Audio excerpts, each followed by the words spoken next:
नमस्कार मित्रों, मैं सुवेग सिंह चौहान आप सभी का सक्सेस विधि मंत्रा यूट्यूब चैनल पर हार्दिक स्वागत करता हूं। मित्रों, आज हम सीआरपीसी यानी दंड प्रक्रिया संहिता के अंतर्गत रिकॉर्डिंग ऑफ स्टेटमेंट्स यानी जो कन्फेशनरी स्टेटमेंट होते हैं और नॉन कन्फेशनरी स्टेटमेंट होते हैं उनकी रिकॉर्डिंग कैसे की जाएगी, इसको लेकर के जो सीआरपीसी की सेक्शन 164 यानी धारा 164 जो संबंधित प्रावधान करती है उसको लेकर के चर्चा करेंगे।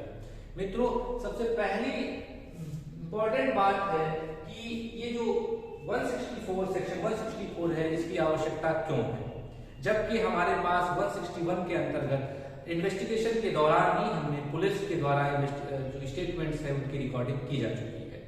तो मित्रों, पुलिस के द्वारा अंडर सेक्शन 161 सीआरपीसी के अंतर्गत जो पुलिस के द्वारा रिकॉर्डिंग की गई स्टेटमेंट की वो जो रिकॉर्डिंग्स है वो जो स्टेटमेंट्स हैं वो अपने आप में एविडेंस में इनएडमिसिबल हैं और ऐसी इनएडमिसिबिलिटी की बात भारतीय साक्ष्य अधिनियम की धारा 25 में की गई है। भारतीय साक्ष्य अधिनियम की धारा 25 ये कहती है कि पुलिस से की गई किसी भी प्रकार की पुलिस से की गई संस्वीकृति या किए गए कथन साक्ष्य में ग्राह्य नहीं होंगे। इसका सीधा सा मतलब ये है कि धारा 25 इंडियन एविडेंस एक्ट जो है वो सीआरपीसी के धारा 161 के अंतर्गत पुलिस के द्वारा लिए गए बयान को इनएडमिसिबल बना देती है, अग्राह्य बना देती है साक्ष्य अधिनियम के अंतर्गत। इसलिए किसी ऐसे व्यक्ति के समक्ष या उसकी उपस्थिति में बयान लिए जाएं जो कि निष्पक्ष हो, जिसमें किसी भी प्रकार की जिसकी विश्वसनीयता बहुत उच्च लेवल की या उच्च कोटि की हो और वह विश्वसनीयता सिवाय और सिवाय जुडिशियल ऑफिसर या मजिस्ट्रेट की हो सकती है। तो मित्रों, बेसिकली सेक्शन 25 जो भारतीय साक्ष्य अधिनियम है वह ओरिजिन देती है, वह आधार प्रदान करती है इसके ओरिजिन का, सेक्शन 164 के ओरिजिन का। दूसरा मित्रों, ये जो स्टेटमेंट्स हैं ये कब किए जाएंगे, कब लिए जाएंगे, तो यह बिफोर इंक्वायरी और ट्रायल लिए जाएंगे। बेसिकली ड्यूरिंग द इन्वेस्टिगेशंस लिए जाएंगे, अन्वेषण के दौरान लिए जाएंगे, क्योंकि अन्वेषण के दौरान ही साक्ष्यों का एकत्रीकरण होता है और उन साक्ष्यों के आधार पर ही किसी भी मामले को आगे परिणति तक पहुंचाया जाता है, अर्थात उनका विचार या ट्रायल होता है या इंक्वायरी होती है। मित्रों, ये एविडेंसेस क्यों लिए जाएंगे, तो जैसी हमने चर्चा की कि कलेक्शन ऑफ एविडेंसेस के लिए इन स्टेटमेंट्स को ग्रहण किया जाएगा, इन स्टेटमेंट्स को लिया जाएगा।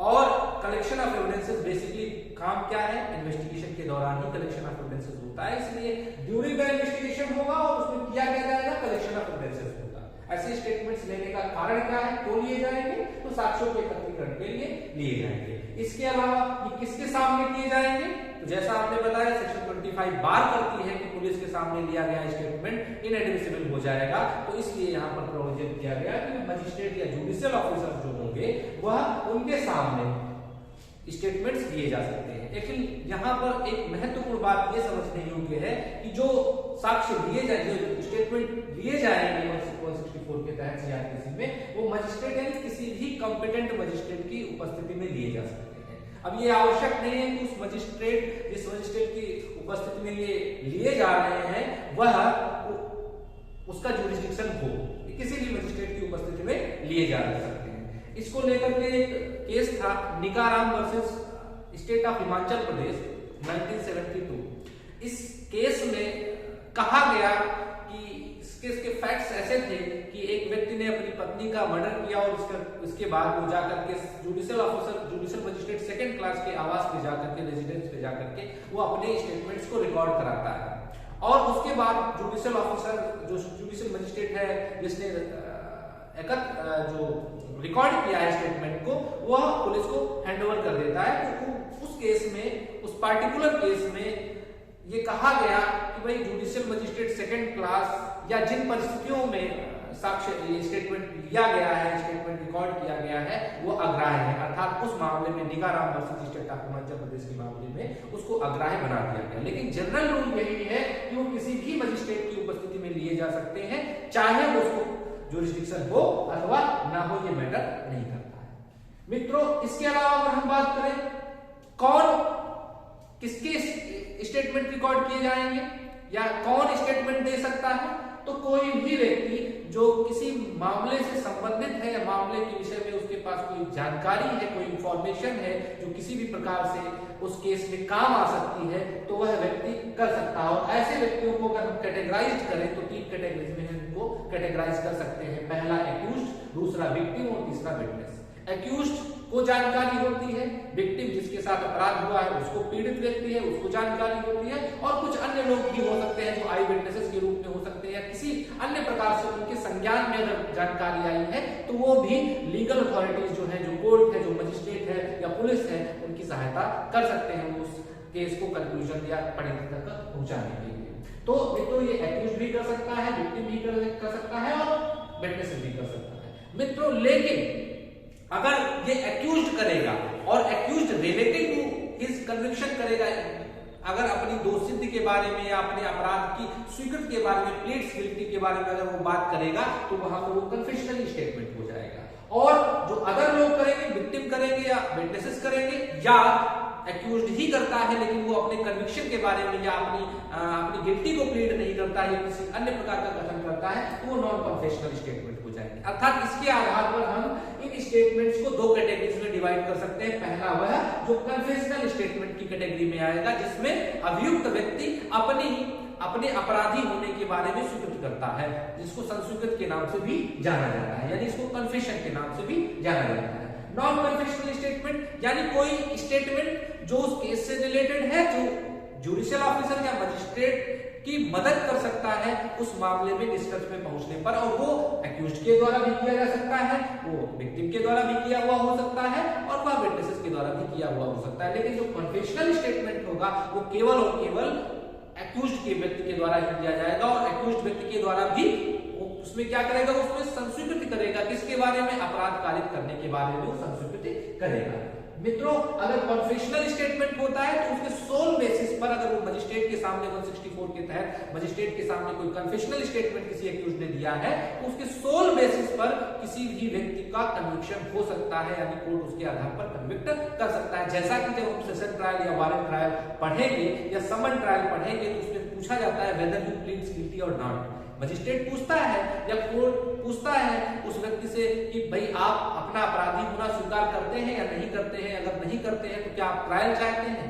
तो अगर वो कह देता है कि आई प्लीड्स गिल्टी, मैं अपना अपराधी होना स्वीकार करता हूं, तो उसके आधार पर मजिस्ट्रेट उसको कन्विक्ट कर सकता है। वहीं पर अगर जो non confessional evidences, non confessional statement है, उनकी एविडेंशियरी वैल्यू की बात करें तो उनको under section 157 Indian evidence act यानी धारा 157 भारतीय साक्ष्य अधिनियम की धारा 157 कहते हैं अंतर्गत कॉर्पोरेशन यानी संपोषण के रूप में, संपुष्ट करने के लिए किसी अन्य फैक्ट को, किसी अन्य तथ्य को जो कहीं पर अन्यत्र कहा गया है उसको संपुष्ट करने के लिए अथवा कंट्राडिक्ट करने के लिए या उसके अगेंस्ट जो बात कही गई है उसको कंट्राडिक्ट करने के लिए जो जिसके संबंध में provision under section 145 Indian evidence act दिया गया है उसको कंट्राडिक्ट या कोरबोरेट करने के लिए नॉन कन्फेशनल स्टेटमेंट को यूज किया जा सकता है।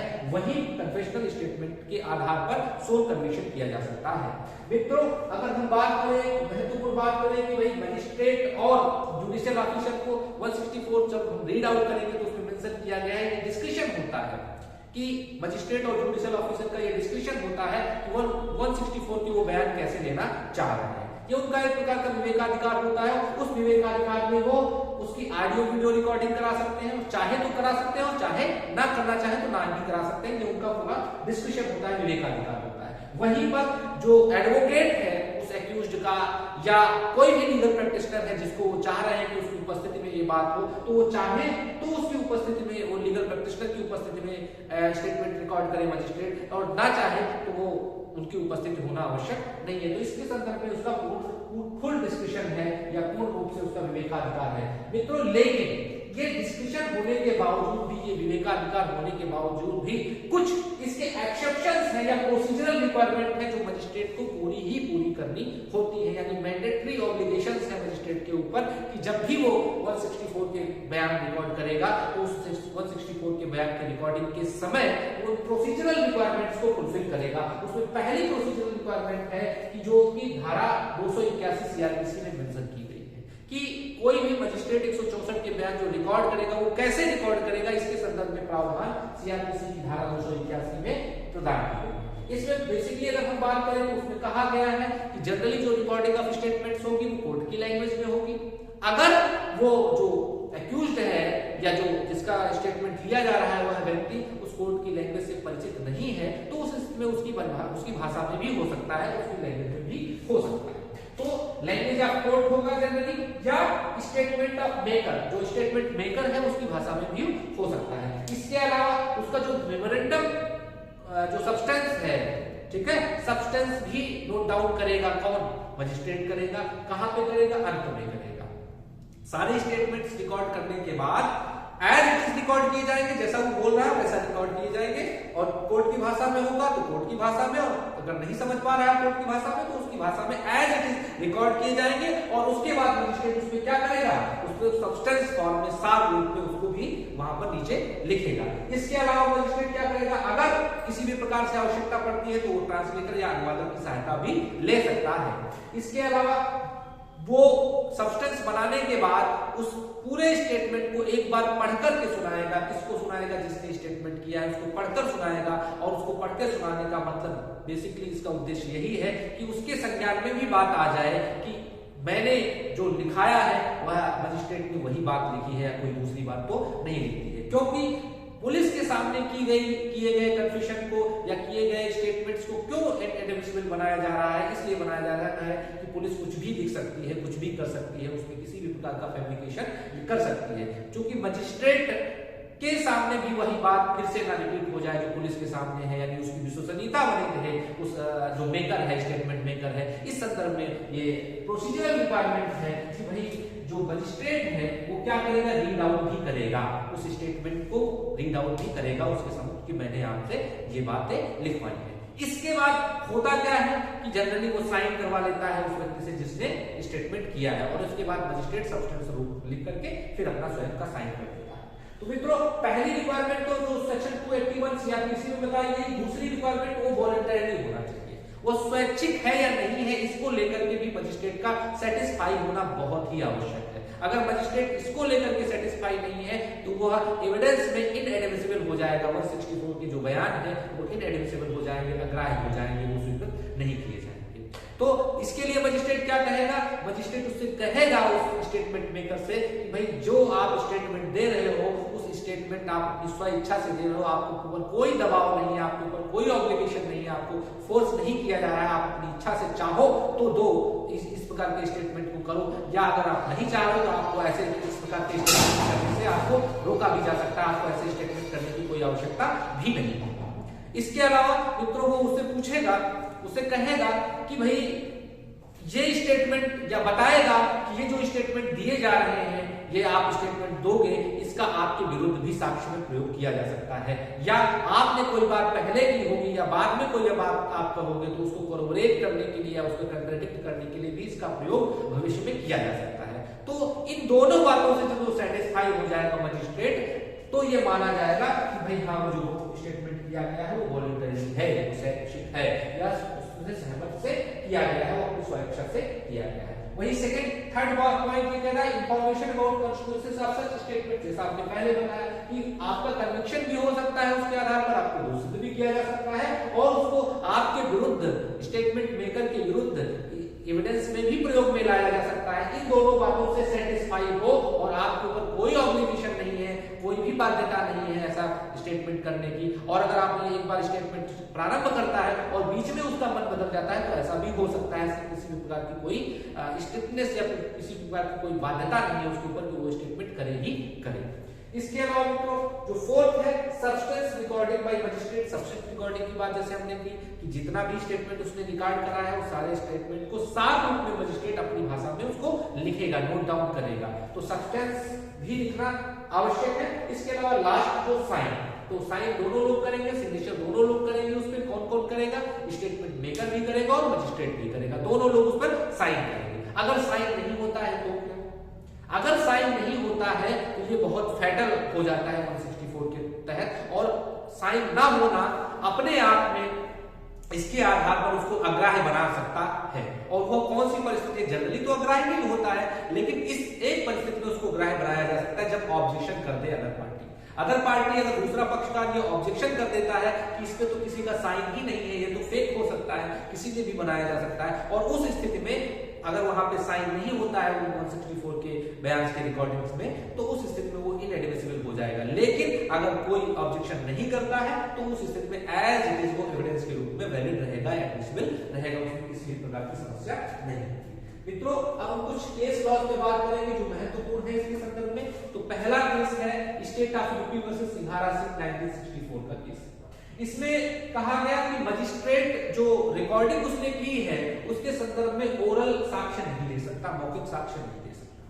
ठीक है, कहा गया magistrate can not give oral evidence of statements taken under section 164 CrPC by him.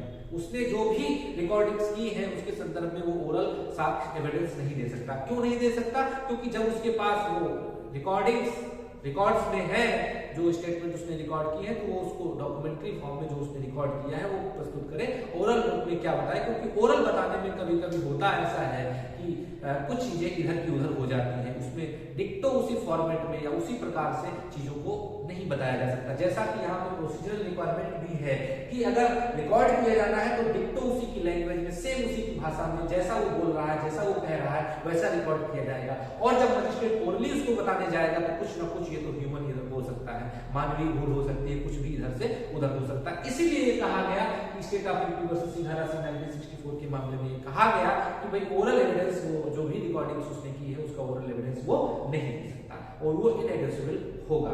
इसके अलावा केस और था Dhananjay Reddy versus state of Karnataka, 2001 का केस है, 2001 का केस है। इस धनंजय रेड्डी के केस में कहा गया कि अगर 164 सीआरपीसी की जो प्रोविजंस हैं, 164 के सब सेक्शन 4 में जो रिक्वायरमेंट्स बताई गई, प्रोसीजरल रिक्वायरमेंट्स बताई गई, उनको अगर किसी भी प्रकार से कंप्लाई नहीं किया जाता है, उनको किसी भी प्रकार से पूरा नहीं किया जाता है, तो उस स्थिति में वह जो स्टेटमेंट है जो रिकॉर्ड किया गया है सेक्शन 164 सीआरपीसी के तहत, वो इनएडमिसिबल हो जाएगा। अर्थात जो 164 का सब सेक्शन 4 के तहत जो प्रोसीजरल रिक्वायरमेंट है वो फुलफिल की जानी है, आवश्यक है, और उसमें साइन करना वॉलंटरी है या नहीं है, ये सारी महत्वपूर्ण बातें उसमें आती हैं। तो 164 सबके सब सेक्शन 4 के अगर प्रोसीजरल रिक्वायरमेंट को पूरा नहीं किया जाता है तो एविडेंस में उसको इनएडमिसिबल माना जाएगा। उस स्टेटमेंट्स को जो 164 के तहत मजिस्ट्रेट के सामने भी लिए गए हैं वो भी इनएडमिसिबल हो जाएंगे। ऐसी बात Dhananjay Reddy versus state of Karnataka 2001 के मामले में कहा गया है। तो इसके अलावा एक और केस है Balaram versus state of UP 1974 का केस है। इसमें यह कहा गया कि जो स्टेटमेंट लिए गए हैं वो statement can not be discarded. इसका बेसिक मतलब यह है कि अगर एविडेंस लिए गए हैं तो जो स्टेटमेंट लिए गए हैं वो statement as it is valid रहेंगे एविडेंस में, तब तक वैलिड रहेंगे जब तक उसमें कोई प्रोसीजरल मिस्टेक या प्रोसीजरल गलती नहीं की गई है। अगर उसमें कोई लूप या लैकुना है जो करना चाहिए था वो मिस कर गया है, मजिस्ट्रेट कर गया है, या किसी भी एंड से कोई मिस्टेक हो गई, जो मैंडेटरी प्रोसीजर रिक्वायरमेंट है वो पूरी नहीं की गई है, तो उस स्थिति में ये जो एविडेंस होगा वो इनएडमिसिबल हो जाएगा, वो साक्ष्य में अग्राह्य हो जाएगा। इसके अलावा अगर हम बात करें कुछ महत्वपूर्ण सजेशंस की, तो पहला सजेशन इसमें हम यही मेंशन कर सकते हैं कि जो आइडेंटिफिकेशन है मजिस्ट्रेट का वो कराया जाना। जिस भी पर्सन का स्टेटमेंट लिया जा रहा है, जिससे भी कथन रिकॉर्ड किया जा रहा है, उसके समक्ष मजिस्ट्रेट अपने आप को रिवील करे और बेसिकली अपनी आइडेंटिटी रिवील करे कि मैं मजिस्ट्रेट हूं, आप मेरे सम्मुख जो चाहे वो आप कह सकते हैं, आपके ऊपर कोई दबाव नहीं है। तो आइडेंटिटी रिवील करने की भी बात को 164 में ऐड किया जाना चाहिए। दूसरा, अगर किसी वोमेन या फीमेल स्टेटमेंट मेकर है और वोमेन है, कोई महिला है, उसका स्टेटमेंट अगर रिकॉर्ड किया जा रहा है तो उस स्थिति में यह प्रयास किया जाना चाहिए कि उसकी रिकॉर्डिंग कोई फीमेल मजिस्ट्रेट ही करे। इन दोनों परिस्थितियों को अगर ठीक से कंप्लाई किया जाएगा तो सामान्य रूप से जो इसका उद्देश्य है 164 के प्रोविजंस का वो जरूर पूरा होगा। मित्रों, आशा है वीडियो आपको अच्छा लगा होगा तो कृपया लाइक और सब्सक्राइब अवश्य करें। धन्यवाद।